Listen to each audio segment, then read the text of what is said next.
Hi everyone and welcome back to Mrs. History. If you're studying Weimar and Nazi Germany for your Edexcel GCSE, then this video is absolutely essential viewing because today we're breaking down questions 3B, 3C and 3D from the June 2022 Paper 3 exam. These are the interpretation questions, and honestly, they trip up so many students. The average mark for question 3D across the country in 2022 was less than half marks. But hopefully by the end of this video, you are going to know exactly what to do, exactly what the examiner is looking for, and exactly how to write an answer that gets you into the top level. We're going to go through each of the three questions one by one, look at the sources and interpretations on the paper, talk through the mark scheme and what the examiner said, and I'll give you model answers along the way. So grab a pen and let's go. Before we jump into the questions, I want you to understand something that's really important. Questions 3B, 3C and 3D are a package and they build on each other. 3B asks what's the main difference between the two interpretations. 3C then asks why do the interpretations give different views. And 3D asks how far do you agree with the interpretation too. So you need to have a really clear understanding of what each interpretation is arguing before you can do any of them well. Let's look at what we're working with. On the exam paper from 2022, the two interpretations were about why Hitler became Chancellor in January 1933. Interpretation 1 is from a book called Hitler's 30 Days to Power by H.A. Turner, published in 1996, and it reads, in January 1933, Hitler did not seize power. It was handed to him by the men who controlled Germany. The Nazi Party had suffered huge losses in the Reichstag elections of November 1932, and it was starting to fall apart by January 1933. Hindenburg began to mistrust Chancellor von Schleicher. Meanwhile, von Papen managed to overcome the elderly President Hindenburg's doubts about Hitler and persuaded him to appoint Hitler as Chancellor. Hitler was supported by less than half the German population when he was appointed Chancellor by President Hindenburg. Turner argues that Hitler did not seize power. It was handed to him by the men who controlled Germany. He says that the Nazi Party was actually falling apart by January 1933, having lost seats in the November 1932 election. He emphasizes the role of von Papen, who convinced the elderly President Hindenburg to appoint Hitler. And crucially, he points out that Hitler had less than half the German population behind him when he was appointed. Interpretation 2 is from a book called Hitler by Ian Kershaw, published in 1991. The extract by Kershaw says, it was an extraordinary achievement by the Nazis to win the votes of a third of the German people between 1929 and 1932. By 1932, Hitler was in charge of a massive movement of 800,000 party members, and 13 million voters were generally prepared to place their trust in him. Nazi propaganda suggested that victory was inevitable. Mass support gave Hitler a key to unlocking the door to power. No other party leader had anything like Hitler's support from the German population. Kershaw argues that the Nazis had achieved something extraordinary, winning a third of all votes between 1929 and 1932. By 1932, Hitler led a movement of 800,000 party members and 13 million voters. He says that Nazi propaganda made victory feel inevitable, and his key line is this: mass support gave Hitler a key to unlocking the door to power. So already you can feel the difference, right? Turner says powerful men handed Hitler power. Kershaw says mass popular support made him unstoppable. Now keep that in mind and let's go to the questions. Now before we look at answering 3B, let's just remind ourselves of the content of the sources, or if you have the paper in front of you, please read them. First is source B, which is on the slide for you, and it's from Inside the Third Reich, which is the autobiography of Albert Speer, which was published in 1970. Here, Speer is recalling a number of election rallies held on the 27th of July 1932. At the time of these rallies, he was a junior member of the Nazi Party.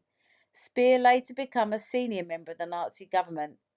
This source reads, "Our car set out for the stadium.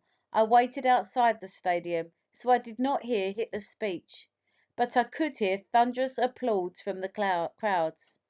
Afterwards, we set off for another meeting. Hitler was making a total of 3 speeches that day. At the Berlin Stadium, the stands were packed with people and more were waiting outside. Hitler was very late, but the crowd had waited there for hours. A roar of applause burst out when the crowd heard that Hitler was on his way." As you may have noticed, this source is supported by interpretation 2, Hitler, by Ian Kershaw, with both focusing on providing evidence of mass popular enthusiasm for Hitler in 1932 being central to their argument for Hitler becoming the Chancellor. Now let's go over source C. Now this is from the diary of Joachim von Ribbentrop, written in 1933. Here Ribbentrop is commenting on discussions in January 1933 about Hitler becoming Chancellor. At the time, Ribbentrop was a wealthy businessman and supporter of the Nazi Party. It reads, 27th of January. In the evening I see von Papen. I eventually convince von Papen that the only thing that makes sense is for Hindenburg to appoint Hitler as Chancellor. Von Papen is now absolutely in favour of Hitler becoming Chancellor. I believe that this is the turning point. 28th of January. Von Papen says that he has had a long talk with Hindenburg. Von Papen now thinks that it's possible that Hindenburg could agree to make Hitler Chancellor. 29th of January. There is a long discussion between von Papen and Hitler. Von Papen says that there are no more obstacles to Hitler becoming Chancellor. And on the 30th of January, Hitler is appointed Chancellor. This source is supported by interpretation 1 from Turner, who focuses on the role of the elite backroom deal-making rather than the popular pressure being the main reason for Hitler gaining the chancellorship in January 1933. Now, let's look at question 3b. The question reads, study interpretations 1 and 2. They give different views about the reasons why Hitler became Chancellor in 1933. What is the main difference between these views? Explain your answer using details from both interpretations. Now let's consider the mark scheme where it says the focus is on A04, which is analysing interpretations. Now there are 2 levels within this. Firstly, level 1 awards 1 to 2 marks. This is where you identify a difference but it's vague or you only use one interpretation. To get to level 2, which will gain you 3 to 4 marks, you need to clearly identify the main difference, which is the overall point of the argument, and then back it up with specific details from both interpretations, not just one of them. Now the key word here is the main. The examiner is not asking you to list every single difference. They want you to identify the central, overarching disagreement between the 2 historians. And the examiner report is very clear. Students who just picked out random individual details rather than the overall argument did badly on this question. According to the mark scheme, the main difference is this. Interpretation 1 focuses on the importance of decisions of powerful political figures, with Turner arguing that power was essentially handed to Hitler by a small group of politicians like von Papen and Hindenburg. Whereas interpretation 2 focuses on mass popular support, with Kershaw arguing that Hitler's enormous base of voters and party members gave him the key to power. If you would find it helpful, please feel free to pause on this clip, then spend no more than 4 or 5 minutes writing out an answer. If not, then we will move on to the model answer on the next slide.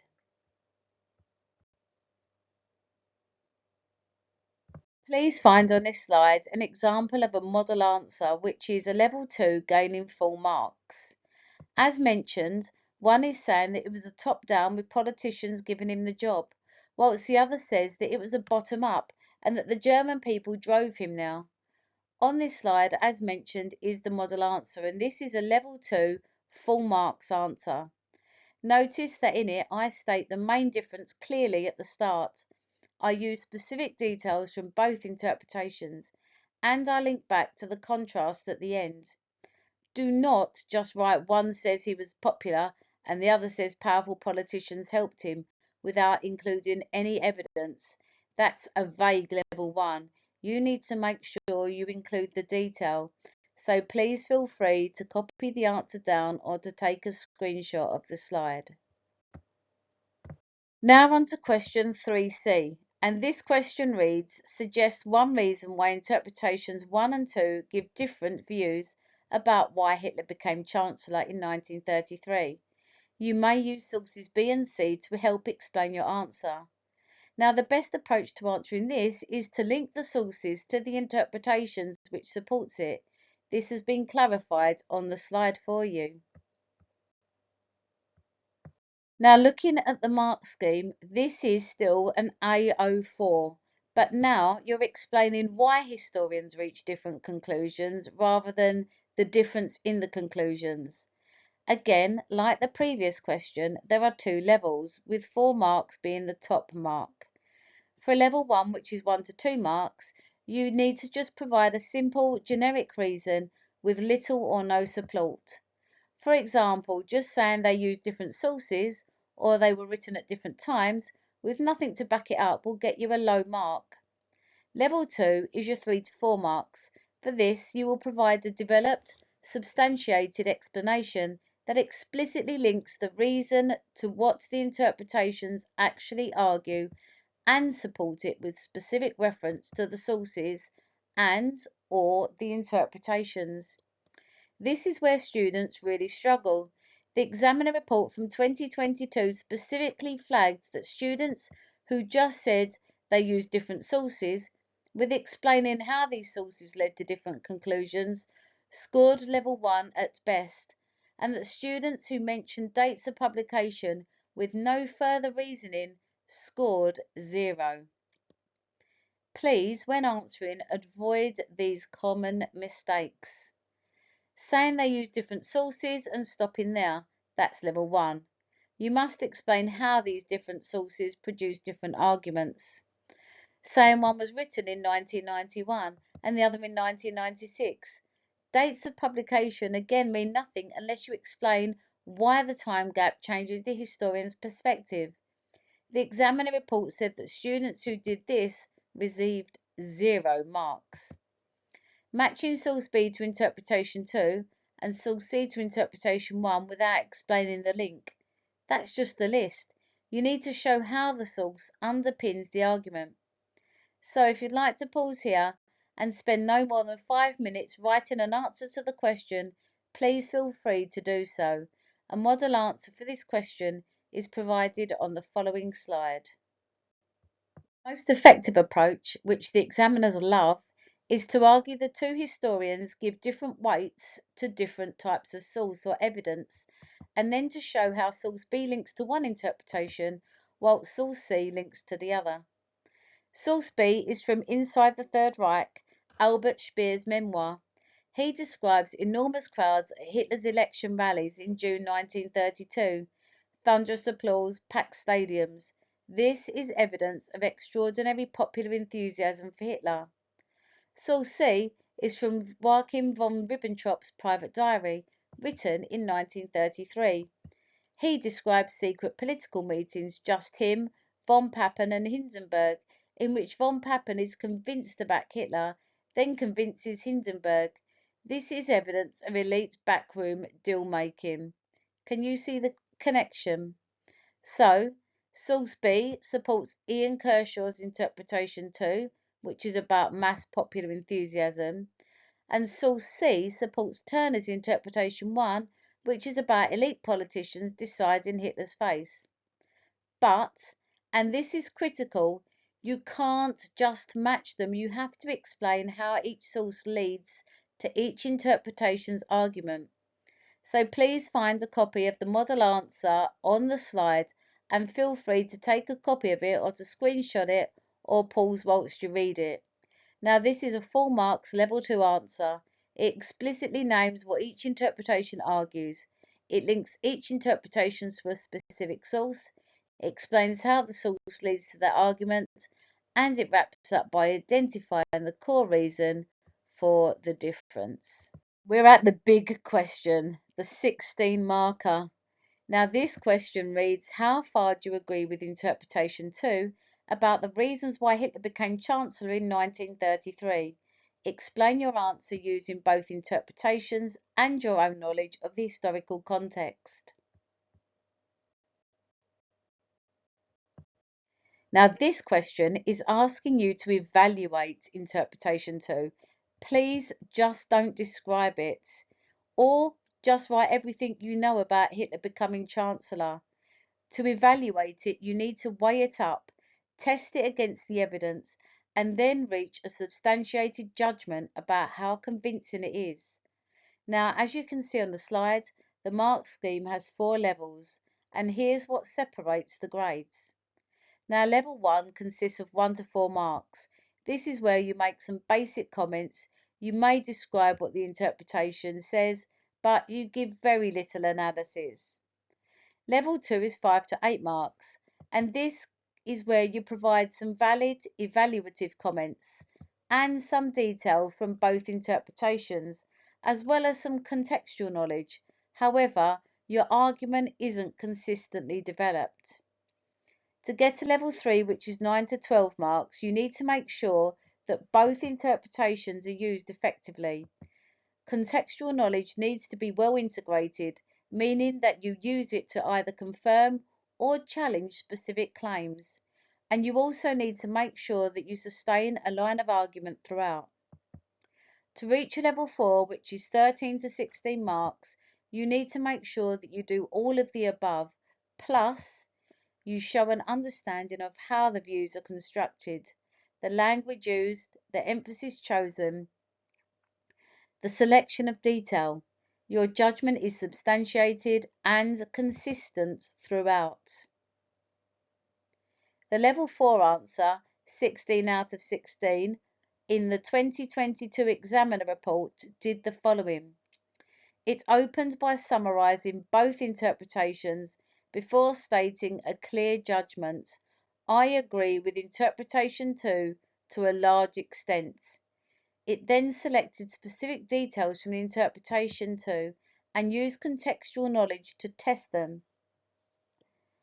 It reviewed interpretation 1 and it tested it against knowledge, concluding, I agree with interpretation 1 to a small extent.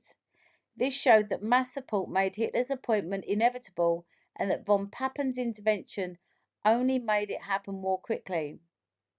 They explained how the different views were constructed through selection and emphasis, why each historian chose to focus on what they did. Now, answering this question, there are a couple of top tips. The key difference between a level 2 and a level 3 or 4 is where your evaluation happens. At level 2, students usually leave the evaluation to the end.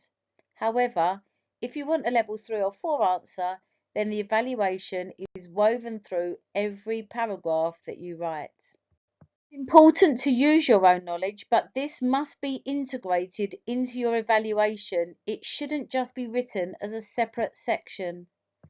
To support interpretation 2, the key information that you can use are, firstly, that the Nazis rose from 2.6% in the 1928 elections to 37.4% in the July 1932. You could state that by 1932, the NSDAP was the largest party in the Reichstag. You could also mention in support of Goebbels' propaganda, his rallies, his radio, posters, and how brilliantly organised they were. You could also mention that 13 million voters gave Hitler a democratic mandate that no other party could match. These are all key information from your own knowledge that you can use with regard to this interpretation. Likewise, to challenge interpretation 2 or to support interpretation 1, the information that you can use are as follows. Firstly, you could mention that the Nazis lost seats in November 1932, falling from 230 to 196. This shows that support was declining. You could also mention that the party was running out of money by January 1933. You could say that von Papen played the decisive role and that Hindenburg had previously refused Hitler the job. You could say that Hindenburg personally disliked Hitler, calling him the Bohemian corporal. The conservative elites thought they could control Hitler. This was their miscalculation, and that it was that and not the popular demand that was the immediate trigger. So a key judgment point is that mass support got Hitler to the door, but it was von Papen who turned the key. Both matter, but you need to decide which one of them matters more. So as you can see, there is a suggested answer structure. So with paragraph 1, you state your judgment clearly. You need to summarise both interpretations briefly and say I agree to a large, a moderate, a small extent, and then say why in one sentence. Paragraph 2, you need to make sure that you agree with the interpretation too. Pick out 2 to 3 specific claims that Kershaw makes. Then use your own knowledge to confirm them, keeping evaluating throughout. Paragraph 3 is where you challenge interpretation 2, using interpretation 1. What does Turner's view add? You need to then test his claims with your own knowledge as well. Paragraph 4 should explain how the arguments are constructed differently. For example, different time frames, different types of evidence. Then you give your substantiated overall conclusion, rounding it off at the end. Over the next 3 slides is a full level 4 model answer. Please read it carefully, not just on this slide, but the next 2 slides, and notice how evaluation is in every paragraph. See how knowledge is integrated and how the argument about how the interpretations are constructed appear near the ends.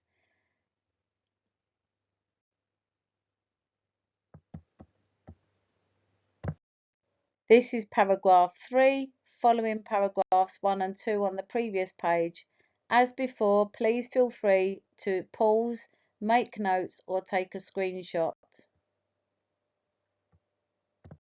On this slide, you can see the last part with the conclusion, and again, please feel free to stop it, take notes, or screenshot it for your own notes and guidance.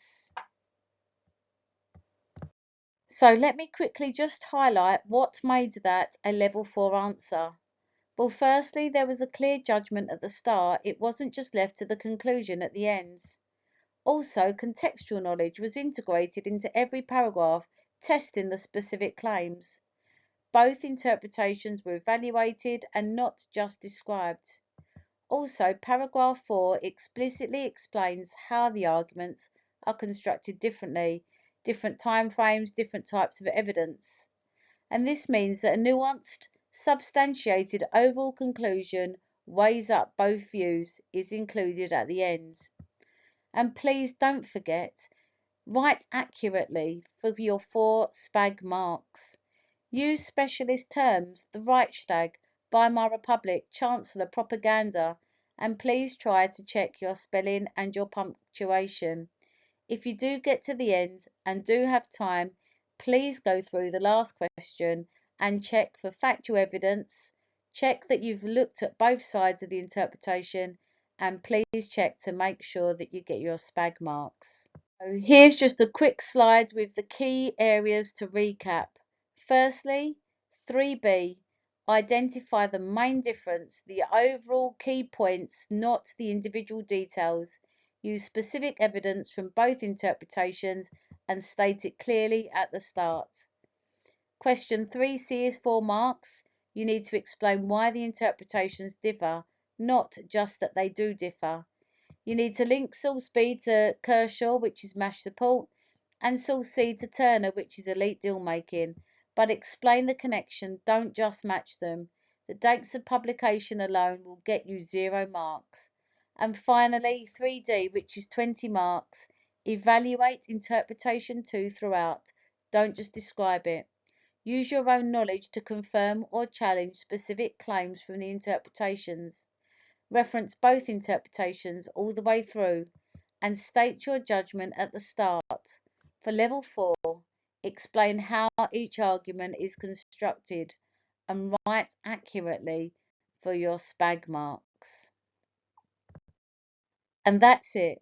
Questions 3B, 3C, and 3D fully broken down using the actual June 2022 paper, the official mark scheme, and the examiner's report.